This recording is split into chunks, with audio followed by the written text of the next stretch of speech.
తులసి గాబర్డ్ 1981లో Hawaii రాష్ట్రంలో mic గాబర్డ్ తల్లి కరోల్కు జన్మించారు. ఆవిడ తండ్రి మిశ్రమ జాతీయుడు. ఆయన పూర్వీకులు యూరోప్ మరియు హవాయి సమోవా జాతికి చెందినవారు. 20 ఏళ్ల వయసులో ఆవిడ హవాయి నేషనల్ గార్డ్లో తన మిలిటరీ జీవితం ప్రారంభించారు. తరువాత అలబామా మిలిటరీ అకాడమీలో ఆఫీసర్ కాలేజీలో ప్రథమ శ్రేణిలో ఉత్తీర్ణులయ్యారు. ప్రస్తుతం అమెరికా రిజర్వ్ మిలిటరీలో లెఫ్టినెంట్ కల్నల్ పదవిలో ఉన్నారు. చిన్నప్పుడే హిందూ ధర్మంపై ఆసక్తి కలిగి ఆవిడ వైష్ణవ సాంప్రదాయం పాటించడం మొదలుపెట్టారు. చిన్నప్పుడే భగవద్గీత చదివి దాన్ని తన మిలిటరీ మరియు రాజకీయ జీవితంలో పాటించారు. రాజకీయంగా ఆవిడ 21 ఏళ్ల వయసులో హవాయి రాష్ట్ర కాంగ్రెస్కి ఎన్నికయ్యారు.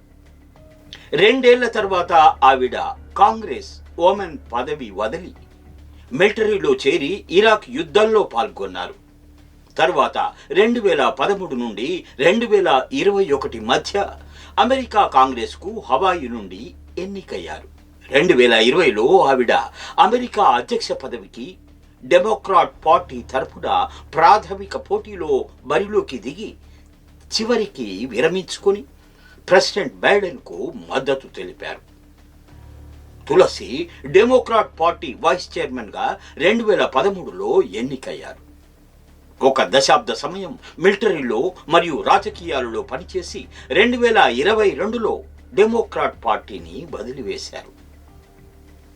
ప్రపంచ యుద్ధాల వల్ల నాశనం తప్ప మరొకటి ఉండదని ఆవిడ ఒబామా సిరియా యుద్ధాన్ని వ్యతిరేకించి హిల్లరీ క్లింటన్ని యుద్ధాలని ప్రేరేపించే రాజకీయ నాయకులుగా వర్ణించి డెమోక్రాట్ పార్టీ ఆగ్రహానికి గురై రిపబ్లికన్ పార్టీకి ప్రెసిడెంట్ ట్రంప్కి దగ్గరయ్యారు. అత్యంత ముఖ్యమైన ఆవిడని నేషనల్ సెక్యూరిటీ ఇంటెలిజెన్స్ డైరెక్టర్ పదవికి ట్రంప్ తులసిని ఎన్నిక చేసుకున్నారు. రాబోయే 4 ఏళ్లలో ప్రపంచ రాజకీయాల్లో తులసి పాత్ర ప్రముఖంగా ఉండబోతోంది.